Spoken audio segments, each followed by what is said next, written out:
Welcome to Directionally Correct, a People's podcast with Cole and Scott. Today's guest, Daniel Schmerling. Thanks to our sponsors, Orgnostic.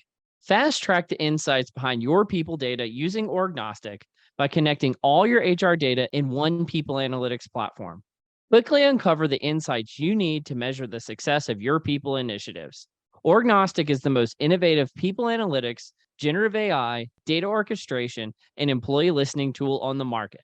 To learn more, book a demo at orgnostic.com/directionally correct.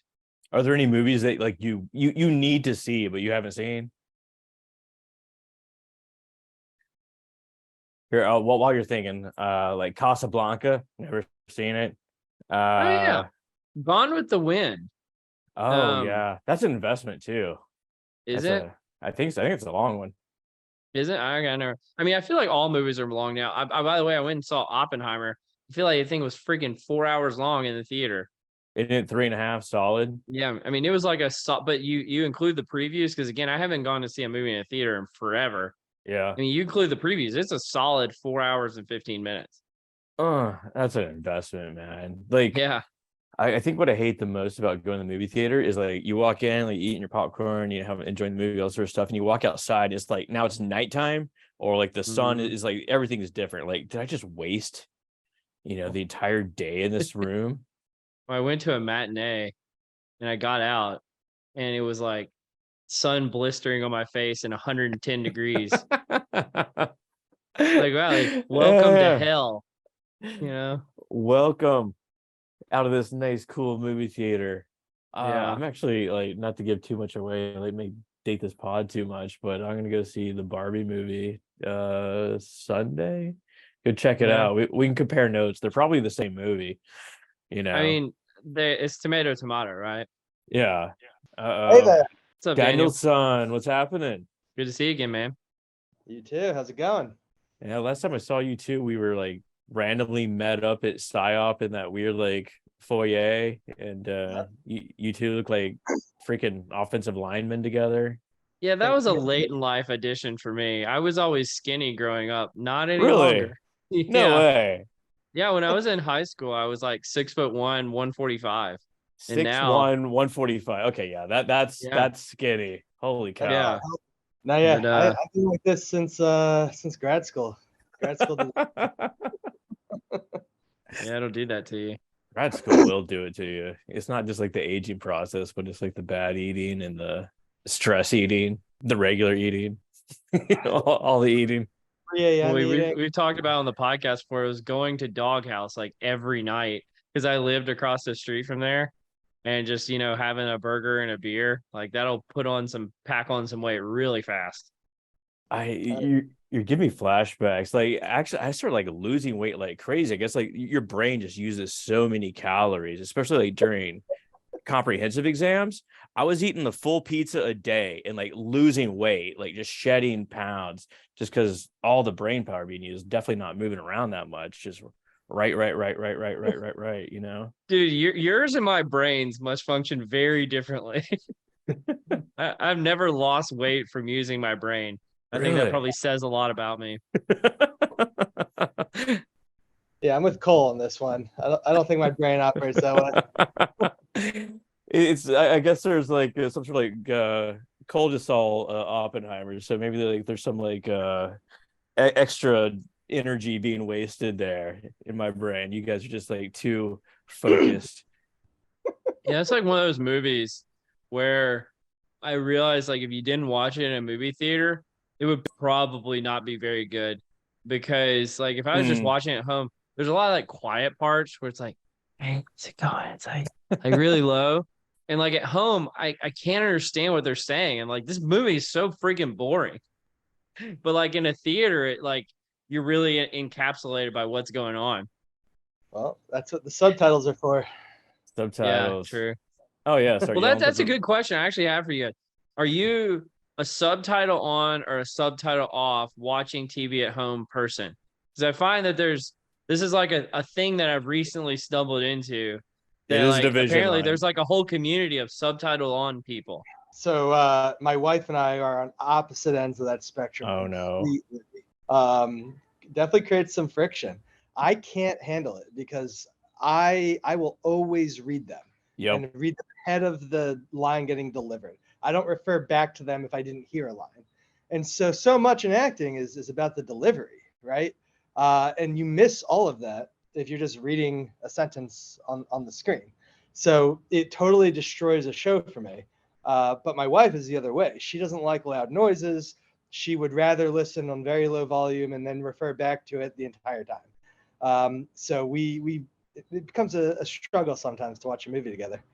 Oh, absolutely. Absolutely. It's totally distracting. It's like watching like a foreign film. Like you have to, I totally get that, but I've gone full circle on this. I used to hate it, but now we got the kids. And so there's always like background noise going on. So you can't ever hear what's going on. You put the subtitles on. Now I was in the movie theater and like I'm wanting to read the subtitles at the movie theater. It's like they're not there and I'm getting frustrated. I'm like, I need to read this because I'm so used to it now. you pulled a 180. I love it. Yeah. Well, you two have met clearly at PsyOp. But here, let me introduce Daniel. He's a good friend of mine. We actually work together here at Amazon. Daniel is currently a senior research scientist at Amazon, specializing in ML and AI for talent management purposes. He's a former head of data science at Prudential. Fantastic. Look at that. Former rock star at Capital One. Check this out, Cole. This dude won the PsyOp ML competition. How cool is that? I think that's when I very first met you, Daniel. It was like around that time. Yep. Back when Ben Taylor was running the competition. That was a weird old time. Yep. But Daniel has a PhD in IO from University of Central Florida, and clearly he loves sitting on his back porch. That's what I know about Daniel. And I think the neighbor's lawnmower just started. Are you hearing it? Oh, all right, good. you know how these things work. I actually do have a question about your background, Daniel, if you don't mind. So like a lot of people, when they move up into leadership roles, you never see them quite go back. First of all, their technical chops get rusty, but second of all, they never really go back into technical roles because of that rustiness. Well, it seems like you've always been in highly technical roles, even when you were in leadership. How has that transition been? And like tell me about that story. Yeah, so I mean, when I started at Prudential, I wasn't hired in as a leader. I worked my way up to being a leader, but I worked my way up to being a leader by taking on technical work, technical projects. And it got to the point where, I needed additional resources if we were going to continue to deliver on the work I was doing. So that's when I was able to justify building out a team. But, in a lot of companies, when you're a first line manager, you're still doing a lot of the technical work. You're not, I wouldn't really call it middle management. That's still, there's a lot of hands-on that you're doing. So I was still doing a lot of hands-on at that point at Prudential. And then this opportunity at Amazon arose. And it's one of those things where, how could you say no, right? You got to give it a shot, especially, Scotty's there, right? Like any chance to work with Scotty. Who wouldn't want to work with Scotty? Right. and my attitude on leadership has always been, I enjoy it. I think I'm good at it. I think I really do, try to look out for what's best for my people, develop them, grow them, deliver for the company. But I'm also not one of those people that needs to be the leader. Like, I don't wake up every morning and think, all right, how am I going to be the leader here? I just want to do good work. If that means I need a team to make that happen, great. If I can do it by myself or with other, people at my level, that's also great. And so there's an opportunity to come and do some really awesome work here at Amazon. And, who's going to turn that down? That's the way it ought to be. Like, if you want to be the leader, you probably should not be the leader, right? The guy that's like, I want to be in charge of everything. Like, no, right. not right. You, not you. Anyone but you. Anyone but you. But Daniel and I work closely together. We won't talk about any sort of thing that we have going on here for obvious reasons. But I tell you, like, he was telling me the story about when he was at UCF about this ProMes, productivity measurement enhancement system. And it blew my mind. It's just core IO, how to measure things, how to deliver results. And I was like, man, Daniel, you got to tell your story because this is absolutely fantastic. So Daniel, like, what is it? How did it start? All this sort Yeah. of good stuff and like great stuff.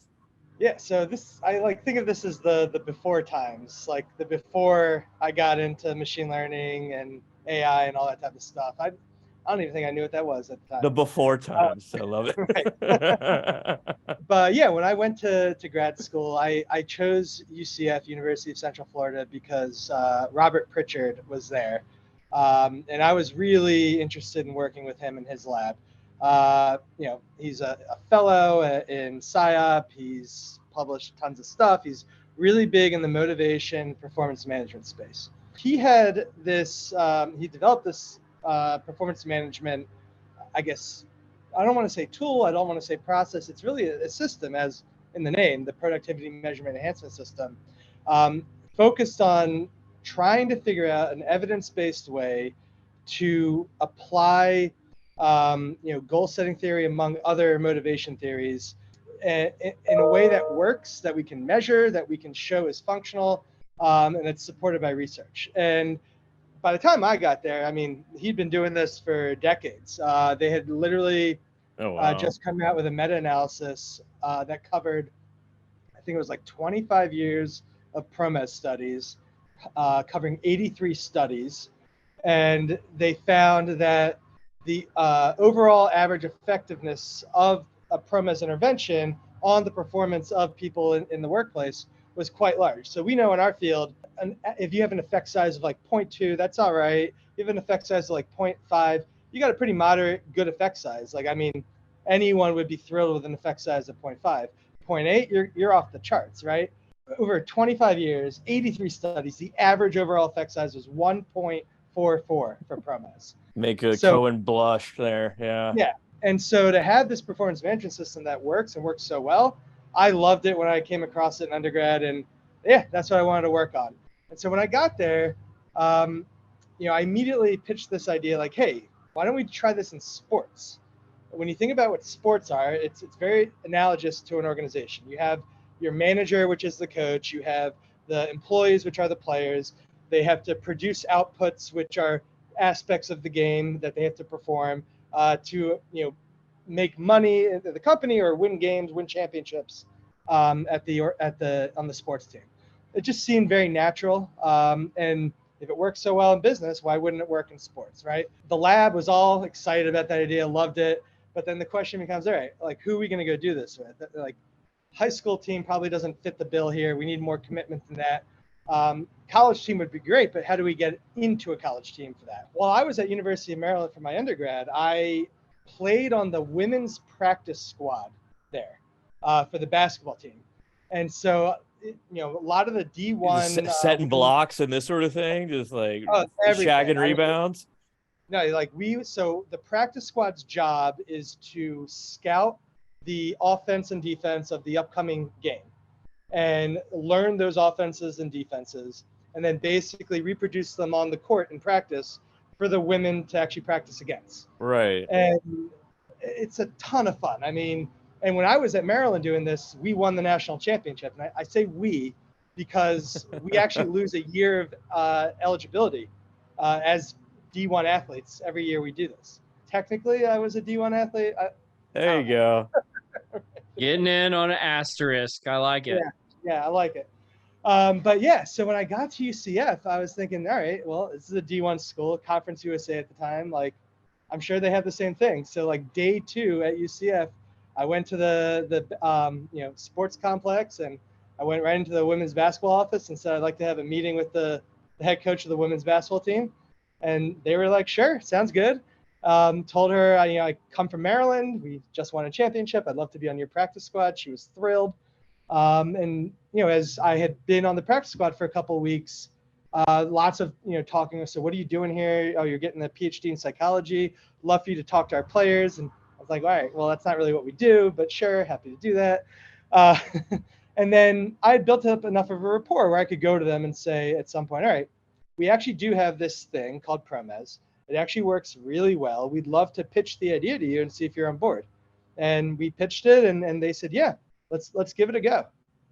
Fantastic. So like you go there, like you're a fresh IO student, and like you said, like we have this performance enhancement system, but Yeah. like how does it get implemented? Like what Yeah, what are like the what aspects of is it? it? I'm sorry, like I like take it even further back. Like, what is the system? The system is, it's very effective, but it's difficult to put together. So on average, it takes about 40 hours to complete the development of the system. So before it even goes into practice. And to complete the development of the system, you need all of the employees or a representative sample of the employees and their managers in the development process with a consultant that understands and knows how to build ProMes systems. So before the season began, we got the whole team together for like 2 or 3 weeks of running these sessions. And you really start at the super high level and you work your way down to super granular levels, all to set up the system. So the Is it as very far as first, like behaviors you're yeah, talking about? yeah. So the way it works is the very first thing you have to identify are what are the objectives. For this context, the things that were identified by the players and coaches was things like improve, defensive rebounding, improve ball pressure, improve transition offense, things like that, right? And that all makes sense, and that sounds Yeah. great, but that's not really specific. Like we as IO psychologists would know those are horrible measures. But they start getting the players or the employees into this mental model of understanding, all right, well, what are the broad things? Then for each objective, you have to create a set of indicators. These indicators are the specific measures that we're talking about. So like for improving defensive rebounding, one of the indicators was percentage of attempts to remove space. So think about what that means. And for all the uninitiated, if you're not familiar with basketball, a rebound is after the ball is shot by a team, and if it doesn't go in, it bounces off the basketball hoop, and someone grabs the ball. That grabbing of the ball is a rebound. Rebounds are really important because if you're on offense and you grab a rebound, you get to take another shot. If you're on defense and you grab a rebound, it means that the other team's turn with the ball's over. It's essentially a turnover, yeah, at that point.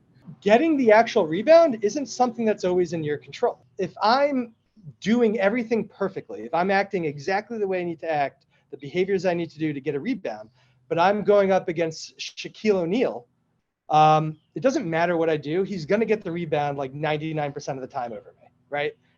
He's just so much bigger than me. You need to abide by the ProMes system, Daniel. Like then you would be able to out rebound Shaquille O'Neal.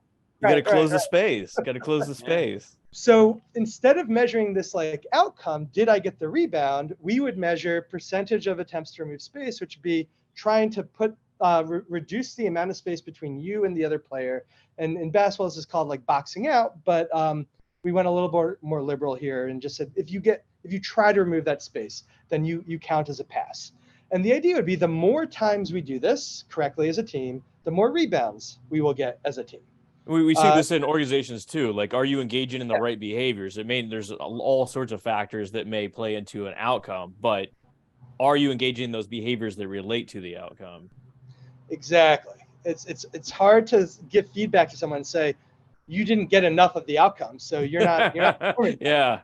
So it's better to give feedback on the things you have control of, as we all know, and it's a huge part of a lot of different motivation theories. So after doing that, I think we ended up with something like, it was like 23 hours to create 19 indicators.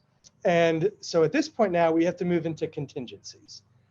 This is always the most confusing, abstract part to a ProMes process. Once we have all these behavior measures, we have to figure out a way to essentially standardize that, right? We have to know, is it more important for us to work on removing space for the rebounds, or is it more important for us to work on improving the amount of times we have a 4-second transition down the court after a turnover? There are such different behaviors. They lead to such different things. So how can we compare those two things? It's apples and oranges, right? So we need to standardize it. The way this happens is with contingency graphs. And so we basically make a graph for every single indicator. And the x-axis of that graph is how often you're performing that behavior. So if it's like percentage, it would be your percentage for that behavior. The y-axis for every one of these graphs is what we call effectiveness. We pick a range of effectiveness that's going to be standard across all behaviors. So in this example, we chose negative 200 to positive 100, with the idea being that the most a behavior could give you in effectiveness would be 100 points, and the most a behavior could hurt you if you weren't doing it well in effectiveness was negative 200 points. Okay. That's like the whole loss aversion stuff from Kahneman and Tversky, is like negative things are worse than positive benefits kind of thing. Well, so this is actually a part of a conversation you have in the process. It doesn't always work like this. In some premise systems, they might not have a negative. There might not be a harm to doing something bad. The way we actually identified this was saying, think of the behavior that would add the most value to the team. So of these 19 behaviors, which one adds the most value to the team when we do it perfectly? And now think of the behavior when we do it 100% incorrect, which one hurts the team the most? Which one provides the least amount of value? Right. And once you've identified those two extremes, that's how you create your anchors. And you say, all right, if we're going to say that the best behavior adds 100 points of value, what would the opposite of that be? Is it just no value? Is it the same amount but negative value? Is it double but negative value? So on and so forth. And the team landed on the negative double value. I think this is like really great information, but I want to make sure like we get to like sort of like the how it was implemented portion. Like this is a great background, but like you guys actually videotaped every game, right, and scored these so after behaviors. We created these contingency graphs where it would show us, all right, if we bump up every single behavior by 5% for the next game, which behavior gives us the most effectiveness points for that 5% game? That tells us now which behaviors to prioritize for the next set of games. We would then, basically go to the coaches and say, all right, these are the 3 behaviors that are going to give you the most impact. But the measurement, what Scott, you're just talking about, that was insane. So these are like actual behaviors. Like we have to see, did you do this on the court or not? So we had to create a process where a game would happen Friday. We would have to get that game back to us, even if they were on the road. So we set up like FTP servers and that type of stuff so they could upload games on the road for us. Because it's all happening on like individual camcorders, like CDs back then or stuff like that. And then we had an army of undergraduate research assistants. I am not exaggerating when I tell you we had 40 undergraduate research assistants. Oh yeah, making those hours. Every behavior, we had to double code it to make sure we were coding it correctly. Inter-rater reliability right there. Exactly. And we figured out like, all right, what behaviors could we group together to give to an individual person so that they could do multiple behaviors at once without being overwhelmed at the same time, right? And so we had like different pods of raters, and each pod of raters was trained on a specific subset of behaviors that they were then the experts on. And we would bring the raters in on Saturdays and Sundays because that's when we needed them. And we would have to have everything done. If the last game of the weekend was done on a Sunday, we'd have to be ready for the feedback session to the team on Tuesday morning. So this turnaround was crazy. Yeah. It sounds a lot like the rating they do for Pro Football Focus or PFF ratings in the NFL and college, but it sounds like something that you could do way easier with machine learning now in terms of like categorization of behaviors. Like just imagine how much time you would have saved. Oh my God. Yeah. Like Sport VU. I don't know if you're familiar with that. It's the basketball one. They have like all the pro teams and most of the college teams now, they have these cameras set up that within like centimeters can measure where the players are on the court, where the ball is on the court. So a lot of these behaviors, like did you remove space between you and a defensive player, that can be automated now. Like it's amazing how much easier it is to even measure this stuff than it was before. You took all these like great learnings from each game film, provide it back to the coaches for training, right? The way you measure the impact a ProMes system is having traditionally is you spend that time creating the system with the team, but you actually don't provide feedback for the first couple of performance cycles. So in this case, the first couple of weekends. And the reason for this is because we need a baseline. We need a baseline of how many effectiveness points as a team are you getting across all the behaviors from those contingency graphs without us giving you feedback. And then once we have enough of a baseline, we then start giving you that feedback and seeing how things improve.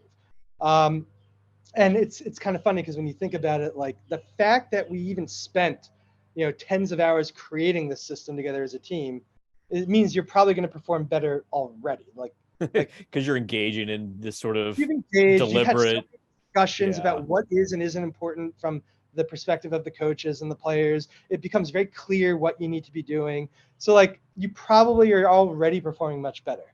But then we start giving you feedback after this baseline period has happened, and we see that you jump through the roof in your performance even more. We saw an improvement. The effect size going from the baseline period to the feedback period was 0.8, which, as we know, is a nice effect size. And then we had something interesting happen where at the very end of the season, we just, due to scheduling with finals and our research assistants, plus the players, we weren't able actually to give feedback to the last, 5 games, I think it was. So we ended up having this natural experiment that, we didn't even plan on, where we got to say, all right, well, now that we've stopped getting feedback, what happens? And we saw that the effect size going from feedback to post feedback, no more feedback, was 1.08. You go through this entire process throughout the season. You're providing feedback. You're giving the additional coaching, all these like specialized skills. Like, what happened? Did they finish last? Preseason, all the reporters, they say this is what we expect to happen for the team for this year. And UCF women's basketball, they were expected to finish at the bottom of Conference USA. They ended up winning Conference USA. There you go. We're measuring the effect size on things like the effectiveness score, which comes from these contingency graphs. So I care about that. You care about that. No one else in the world actually cares about that, right? Really what we care about is our listeners do. Yeah. And so what we found was the overall metrics that are accepted for overall performance of a team are points scored per 100 possessions and points given up per 100 possessions. It's a good team metric. It doesn't matter, who you're really playing against. It really encapsulates how well the team is performing. And what we found was that from the baseline period to the feedback period, points scored per 100 possessions went up. And then when we took feedback away, points scored per 100 possessions went down. Yeah, when I'm having a bad day, like an existential moment, I think about like, what am I doing in people analytics? And a lot of times it's like, can I make a graph go up, or does the graph go down? And like, that's the sum of my entire career, other than just having a bunch of meetings. ProMes has always run up against a wall. It doesn't get used as often as it should. People don't even really know about it. We see all the time, performance management is broken. It's not broken. Like we know the secret sauce to it. We just have to actually go do it. And no one wants to invest that time up front because it is about 40 hours up front. Even though there's ProMes research that shows you get your return on investment within 6 months of building the system. And so everything after that is gravy. Well, that's the question I actually wanted to come back to, Daniel, is like, what are organizations getting wrong with performance management, and what can they do better? And I think of the example you used earlier, like many times performance management is geared towards outcomes focused rather than behaviors focused. It's just like, I feel like every company gets that wrong. And there could be 50 years of research that says you shouldn't do it that way, and they're still going to do it that way. But like, what are they getting wrong, and how could they do it better? Just, with a few bullet points. I think at its base, the problem is we try to make a one-size-fits-all for the entire organization. And that will never work unless your organization is super small, super specific where everyone's kind of doing the same thing. One size fits all, it doesn't work. It's too broad. It's not specific enough. And so how do you go about addressing that? Well, I think we have a really good example for how to address that from the software development space. Agile is a very well accepted tool to develop software now. And there's a very central player in the Agile process on a software development team. And that player is the Scrum Master. Scrum Master makes sure that all the stories are getting built, that they're staying on top of them, that they're correct, that all the Agile processes are happening the way they should be happening. And so that's super specific to a specific software development team. We don't have a Scrum Master that covers an entire division of software developers. They're really assigned to just a handful of teams because it needs to be specific to the team. So we should have performance management Scrum Masters. If performance management is really that critical to the organization, why don't we have trained performance management experts that are assigned a couple teams, and their job is to manage the performance of those teams? It's a full-time job when you think about it in the context of the way like a ProMES system is built. That is 100% a full-time job if you give it to a couple teams for one person. But it works. The product is so much better when you have this type of performance management. So why wouldn't we invest in performance management Scrum Masters? We know it works. We've seen the model. I mean, I know that's like a very practical take, but my cynical response to it is because organizations really only care about firing people and giving out raises. And that's why they do performance management. They don't actually want people to perform better.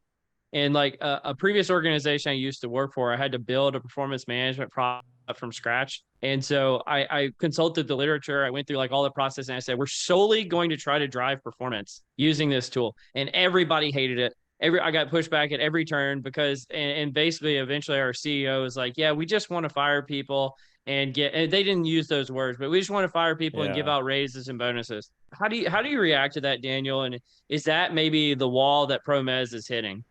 I don't really think that's the wall. Like obviously that exists. That's definitely out there. But I don't think that's the wall. Even in organizations where you genuinely can tell they care about performance management, they put a lot of thought, time, and resources into it. It's still it's too labor intensive to set up. Even though like you can tell them everything about how they'll get the return on investment, how even if you don't think about it that way, you just think about it as an investment itself in your people. It's just too much. It takes too much effort to put together typically.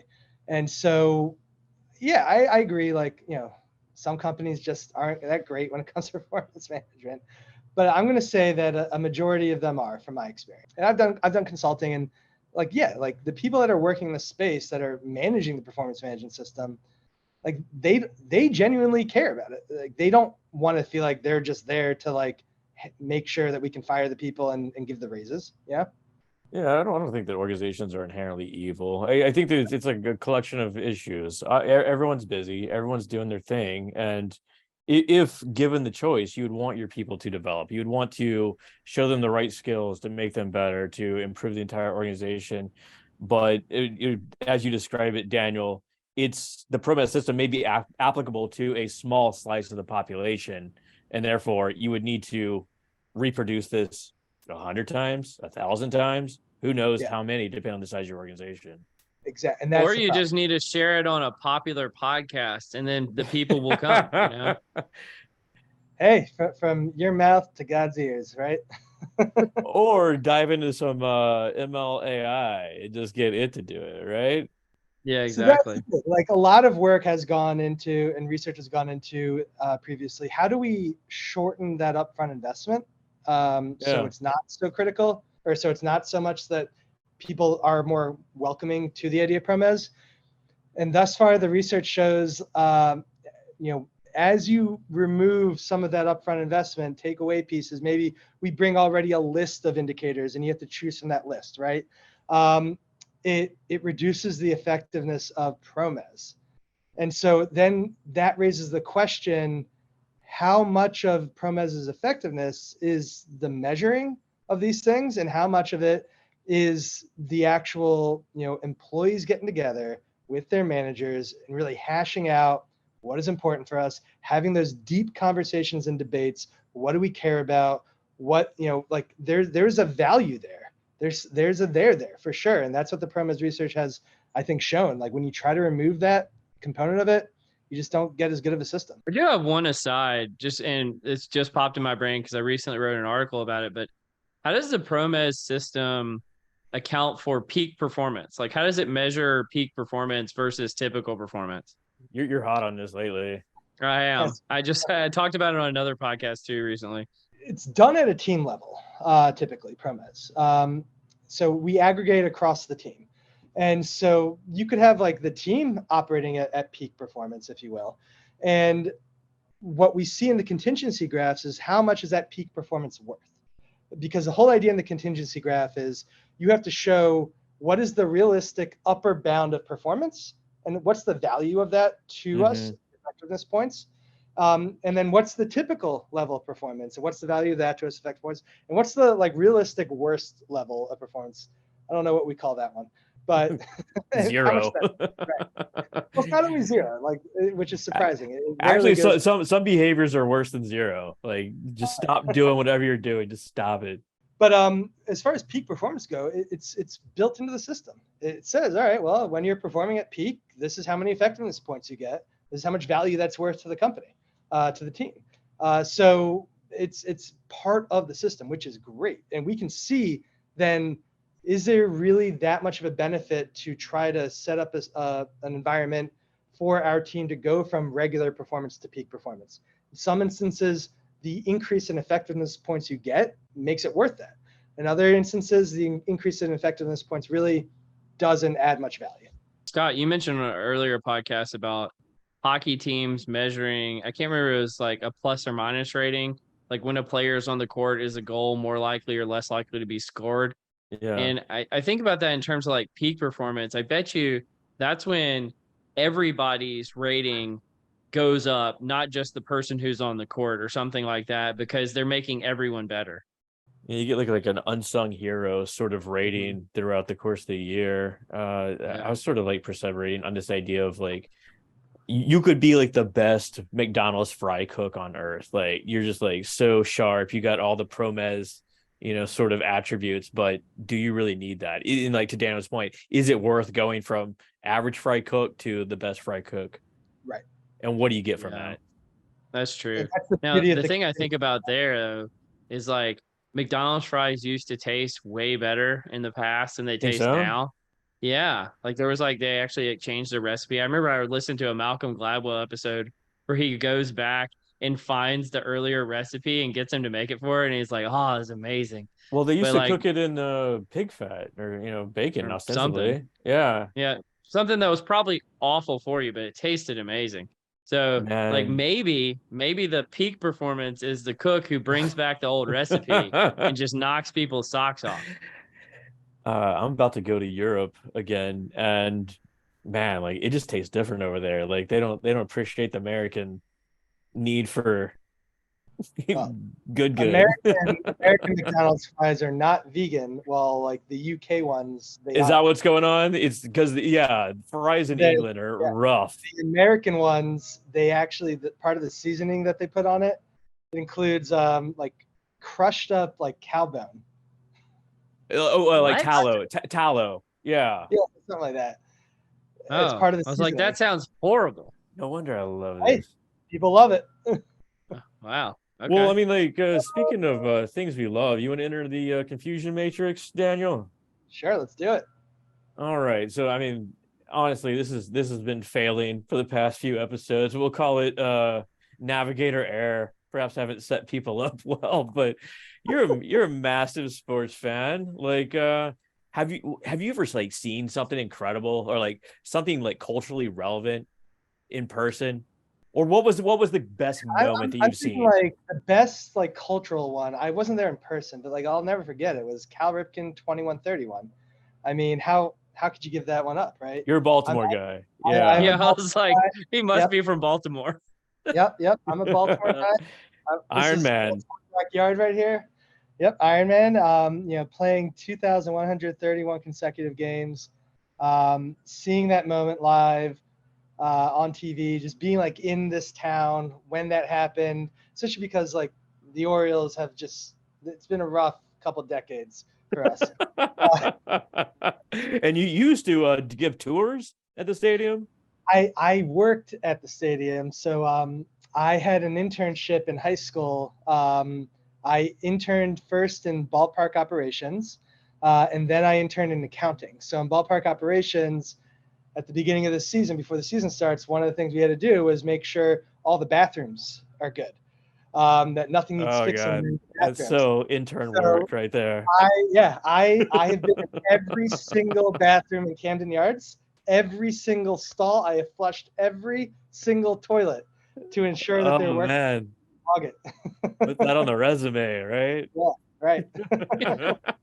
I'm not jealous of that at Have, all. have y'all ever caught a foul ball or like home run? No. No. And I've No, been me to neither. I don't get how I people caught do some it. in batting practice at the Braves game before, but that's not really the same because Nah, the game's nah, not going we're not on. talking about that. Yeah, yeah. I saw a batting practice home run hit this lady square in the face at the Astrodome, and Oof. it's stuck with me. Like, Yeah. obviously, this is forever ago. Was that your epic moment in sports, Scott? You No, saw? no. I mean, like culturally relevant. Like I saw Ricky Williams break the college football rushing record Oh, in yeah. '98. I've been, I go to tons of sporting events. Never caught a foul ball. Tons of Texas football. I can't, but boy, I had more fun last year at Texas OU than I've had in a long time. They beat up on them. I saw TCU at Baylor. That was great last year. All this sort of stuff. Probably like okay. Oh man, this I got a flashback. I went to a Dallas Stars game, like probably like 2001, somewhere in there, and a brawl broke out on the ice. And like I don't remember who they were playing, but like a brawl broke out. And it lasted like 25 minutes. Defenseman had this guy up on the boards and like he's like beating the crap out of him. And like I was like crying, like like not of sadness, like I don't know, it's like sports tears. Like I don't know why. Like I was like Sports tears? emotionally like stirred by this moment. It was so beautiful watching this Oh, I hear defenseman that. like take out this like poor right winger or whatever he was. I mean, can you imagine being at like one of the like legit baseball brawls? Because you're not expecting, and all of a sudden you have like Oh 80 yeah. people flooding the field, just going at it. Like, yeah, it's Yeah. I can't I even love imagine. watching the catchers run in from the outfield, like in their full gear. Like you're not gonna do that. I always Well, wonder what so my role would be and like what I would do in that situation. Would I be the guy like running and then like actually never throwing a punch? You gotta Or would like I get in the you middle? gotta like sort of get in there, but like be by your teammates, but like you don't be too close to the other team. Yeah, yeah. You gotta yeah, show your support, but not really. you might catch a punch on accident if you get too close. So I don't watch a lot of baseball, but I randomly on television because I like watch like one baseball game like every 10 years, and I Really. watched the whole Steve Bartman game. I happened to randomly be watching the Chicago Cubs when the Steve Bartman episode happened, and I still love watching that documentary about it, like Moises Alou and the guys trying to Yeah. catch it in the crowd. But I just happened to randomly be watching baseball that night and caught it live. And so like that was WGN. I remember because like that was where you could catch all the Cubs games nationally. And that was such a weird circumstance. I mean, I don't want to go like this is a way back machine. I don't even know if you guys Yeah. are familiar with that episode, but that was crazy. It wasn't his fault either. He was just doing Was what it? anyone else would do. And was it Alou? Like started calling him Yeah. out from the. That's what When people in really got him. Chicago started like trying to like hunt him down and like kill Yeah. him, like there was like a manhunt to try to find him. So this reminds me of Jeffrey Mayer. I don't know if you're familiar with that incident. No, I'm I don't not. think that is. That was it was the Yankees in the playoffs. Derek Jeter hit a long fly ball and it was going to be caught at the wall. Jeffrey Mayer stuck his hand out, grabbed the ball. Now it's a home run and like total fan interference. I mean, really stuck his hand out like that should have been an out. There's no Hand of replay. God. Hand of God. Right. And so pull it over the fence. Yankees, they put him on the parade when they won the World Series. Yes. MVP. This is like you and the UCF team, right? They need you. That is He a got very more recognition than I did because I couldn't show that I directly caused the win. That's a very New York Yankees thing to do. Talk about sore winners. You want to do some nerdery? Yeah, let's do some nerdery. Fantastic. So our robot overlords are making inroads into IO. In this article, improving measurement and prediction in personnel selection through the application of machine learning. So this is it's 6 articles combined into a single like mega article. This motherfucker's 95 pages. Like, this is not light reading by any means. But overall, the articles show ML can score written and orally collected data, primarily through assessment centers. And they can do it as accurately as humans, but far more efficiently, which is, of course, the holy grail there. It makes their use more feasible with better validity and little to no adverse impact. They can predict multiple outcomes simultaneously, such as performance and, say, turnover. ML can make job analysis more efficient by determining the KSAs needed based on job descriptions. Overall, ML is here, yo. Well, first of all, I was really surprised not to see Daniel on there as an author, because it's like, he deserves it. It seems like it's your whole friend group that are, the authors on it, because there's like 20 authors. But second of all, I wanted to give P-Psych a shout out. We talk about JAP on here often, but P-Psych was always my favorite journal back in grad school. So well done, P-Psych, for going all in on machine learning. So I was a special editor on this. So I actually edited a bunch of the papers that are in this study. Unfortunately, when the call for submissions went out, I was at an organization that wouldn't let me share any data. And one thing you'll notice in all of these papers is that they're all applied. These are like real in the field papers. And so if you didn't have applied data that you could work with, you couldn't submit to it, essentially. Yeah, but can I reinforce that point for a minute? Because that is, in my opinion, what makes this type of article so special, is because it is all applied data with all, PhD level people that are practicing the scientist practitioner model using real organizational data. This is the paramount, in my opinion, of what constitutes scientific research. It's not MTurk. It's not undergraduate students. Like, this is real data in real organizations and real findings too. If you could read one paper every year that was published, this would probably be one of those papers in my world for real world impact. Oh yeah, without question.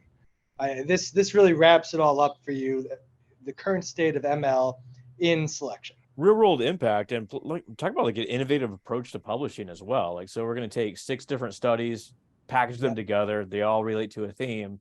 Publish it together. Well, if I remember correctly, it was they had like a call for papers about machine learning. So I don't think normally like 6 papers just manifest all together at once for a normal publishing process. But I think it was because of this call for papers for machine learning. Campion, who I think you guys just had, they were the ones who proposed this to P-Psych, and they were the overall full editors on this. And they said, one of the things we want to do is get these applied folks that are really doing a lot of the cutting edge work. We want to get them in. But a typical issue with the applied world is just it's too difficult for one of their research studies to stand on its own. It would take way too much work, way too many other things for it to happen, and they just wouldn't have the resources or time to go do that. That's not their focus. They're not academics.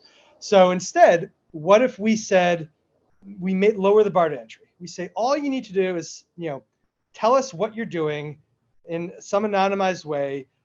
We'll even give you like a form to fill out, so it's super easy. And then we'll make sure that we help you structure that in a way where at least it can be part of a larger group of papers as well. So the Campions, they did a great job thinking this through. How do we get some of this applied work into the academic literature? And they did a great job with it.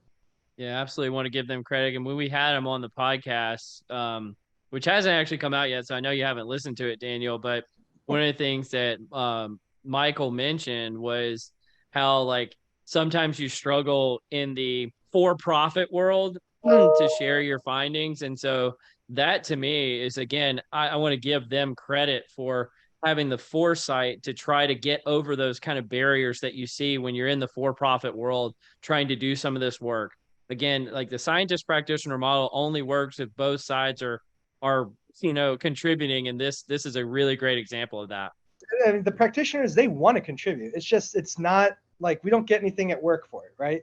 So it's all extra effort for us. So when Scott published in those journals like recently, I'm like, are you crazy, man? Like the amount of effort that like a non-academic has to go through is just crazy. Yeah. Oh, there's internal systems, and like the publishing process is just painful anyway. Like you submit something, you get something back 3 or 4 months later, 3 or 4 months to turn it around. And, before you know it, 1.5 years has gone by and you're like, I don't even remember fucking doing this study. I don't remember. What were we talking about? Poor Daniel. There's no tangible payout for going through that, hazing process that you have to go through. There's no tangible payout, but I find it rewarding in itself. It feels good to be accomplished in this sort of stuff. That has limits, though. I fully admit that. Absolutely. Well, kind of on a similar theme, the article that I had for this week is another academic one from Leadership Quarterly, which, again, I want to give them some props because they've changed their methodology lately to be much more evidence-based and less theoretical. And the title of the article is Causal Inference with Observational Data, a tutorial on propensity score analysis. And before I guess I get into this, are either of you familiar with propensity score analysis, or have you used it before? I'm familiar with the process. So it's my understanding that you would essentially run a logistic regression on some sort of outcome, identify the beta weights. Those become your weights. You essentially assign that to a variety of predictors, and then essentially just calculate out that regression coefficient to have a overall propensity score or probability score. And then I've used it, a modified version in matching. So you find someone with like a 0.5, find another person with 0.5, they become pairs. 0.4, 0.4, etc. And then you apply it to all. Wow, you should have written this article. That was a much better description than what they used. And I'm not kidding. And then you have like a control sample and a experimental sample. Well, that's what I wanted to get into here because first of all, I don't think a lot of people have heard of this type of analysis, especially in the applied world. And that's why I wanted to put it out there, because we are constantly in the applied world looking at quasi-experimental designs, right? Because we very, very rarely get true experimental conditions. And this is a really great correction, how to deal with observational data and that type of circumstance with a quasi-experimental design, and how you can place corrections to know if your findings are true or if they're just due to chance. And I think, Scott, your explanation was excellent. You had some academics that wrote this article specifically. I'm probably mispronouncing this, but Kaori Narita was the lead author. I wanted to give her credit. This is excellent work, and I just want to kind of get the message out there for different types of methodologies that might not be as prevalent in terms of how you can apply this in real applied research. Because again, I'm the first person to criticize people that are creating these methodologies that are never going to be used in the real world. And I always say it's just so they can get tenure and get published, somewhere. But this is actually one that I feel like could have a lot more upside in the applied world, but I don't think it does. And so I wanted to give it a little bit of kudos. Yeah, I mean, like saying, I in all honesty, it's been a rough week. I didn't read the full article. I read a bit of the abstract. Neither did I. I read the title. That's what I read. Yeah. But saying like causal is a bit strong. I don't know. Perhaps they go deeper into that in the article. I will say, if anyone out there is like looking to do something like this, I use the Match It package for R. And essentially, it does largely the same thing, but through k-means. So you find someone with like 12 months of tenure, match them, along with your organization or your job level or whatever else you're talking about, and you produce a control and experimental sample that way. I mean, that's one of the part of the beauty of this podcast, I think, Sky, is because you're such a highly technical person. You get to fill in some of the gaps that I have, and I think kind of vice versa on the, the side of like I'm always talking about random ass shit that you don't get care. But like the thing I'd say is, and to your point about like causal inference, there's this whole like revolution that's going on about like, can you do causal research in, the social sciences or the behavioral sciences? And does that even exist? And I'm really looking forward. We have an episode with a guest. I'm not going to name their name that's coming up where we're going to talk about this, but maybe we can revisit this article then, because I just think that like the causal revolution is coming and we need to kind of be more educated about it. I think bringing it full circle, Promes is a perfect example of causal. There we go. Nice callback. There we go. It is fully in that world, and it's a part of the reason why it's so good.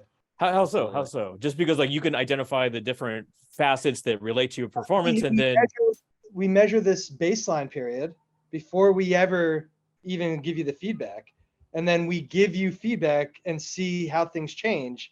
So we know this feedback is leading to that change. Like it's as clear as it can get in causal inference. And I think there's just some people that just don't believe causality exists. Like, I don't know how to talk about that. If you're just like, yeah, I don't believe stars are real. It's like, okay, whatever. We're not talking about somebody, that's on the rational spectrum. Well, that's what Hume would say. Hume would say that once you observe something, it's already changed, so it's not really there anymore. Kind of like a star. Sure. Like it takes 8 minutes for light to get from the sun to your eyeball. That sun isn't there anymore. It's not really real. But you know what is real? Are you a karaoke fan, Scott?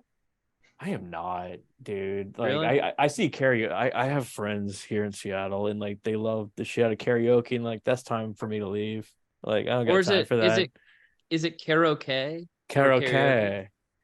I don't know, but check this out. There's a bar in DC called the Wonderland Ballroom where people will send in random PowerPoints, and people will get shit-faced and go ad lib these PowerPoints totally cold, make up stuff about the graphs, and apparently it's the funniest thing on earth, which it sounds amazing.